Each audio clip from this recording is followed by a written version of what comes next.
please welcome Jerry Flannery, Donnacha O'Callaghan, Stephen Ferris and Tommy Bowe. You're all very welcome here tonight. So do have a couple of questions from supporters club members, but what we might do is some questions to start off just to get us rolling from in here.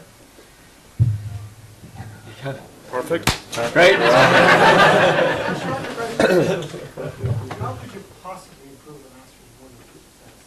How are you going to top that? And Donnacha. Well done. Yeah, it's tough.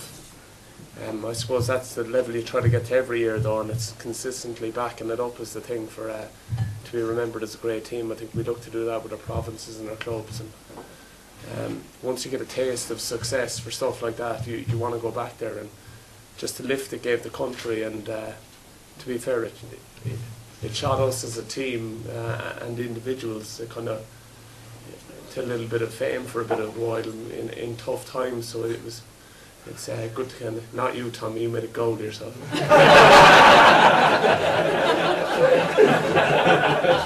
But yeah, it's something you want to get back to. So no, it's not hard to get motivated to get back and achieve kind of great things like a Grand Slam.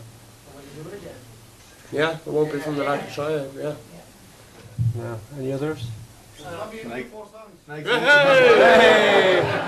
Where's that? Tommy needs the mic, yeah? No. If we win it again, have a break of pints to me again. You mean you weren't sober that day? Ultimate professional. I was on high in emotion. Just. Donnacha, what's your first cap? Just so I remember it well. Yeah, I do. I came on against Wales. If you remember the match, it went to 2 drop goals. Stephen Jones knocked over one, a bit like the Grand Slam actually, and Raj knocked over one. But the thing I remember about it was I was someone on the bench, and there was 5 Cork on lads, so it was it actually felt, it felt club and kind of family for me, which is great. So it gave me a massive lift. I remember everyone was on the ground after it, knackered from the game. I was jumping around as if we'd won by 50 points. I was just so glad I got capped. So yeah, it's a really special day in a player's career, and it's something like Jerry said, you try to do, and to achieve it was great. They're a top quality side, they're not World Cup winners for nothing. Like they're a hard team to beat, and the Lions know that, and the rest of the teams in the world know that as well. But I think we're going to concentrate on ourselves a good bit, and try and build, as the lads are saying there, try and build on what we achieved last year. And that's all anybody's talking about at the minute is the game against South Africa. What we'll be trying our very best to put them to bed, and I think with the support we will have, and we're at home, and South Africa didn't do too well against us the last time, so hopefully we can stick another nail in the coffin. Jerry. I wasn't listening to what you said. It was a really long question. I got the end, but just Nobody else was either. I suppose it's just the nature of everyone who plays is going to be naturally competitive. So you kind of want to have a bit of a spring in your step and come back in.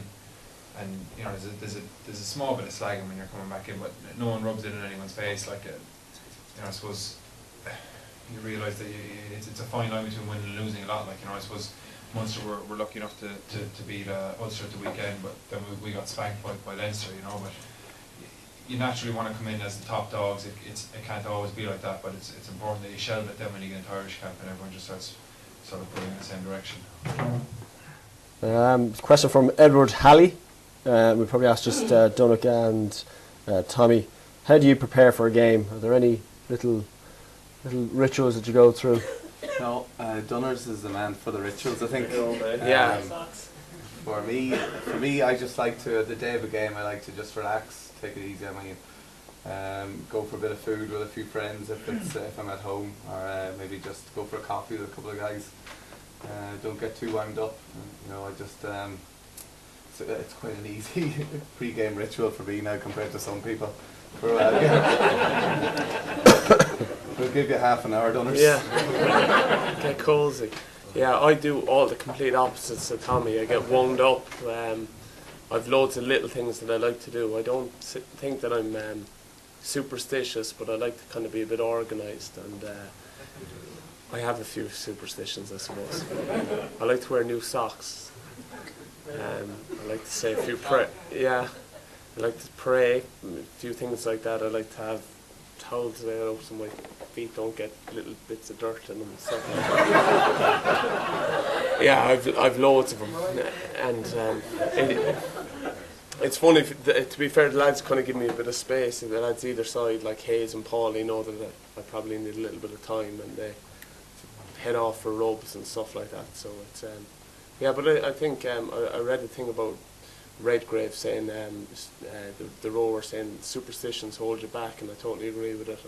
I don't think if I didn't have a new pair of socks that it would pull me out or keep me from performing. I suppose the big thing is for me is that I'm organised, and I know going into the match that I haven't, because I've prepared like with your video analysis and stuff like that. And the lads probably don't think they're all superstitious, but they all have different things. You just watch them; they all do. Kind of, they all do something.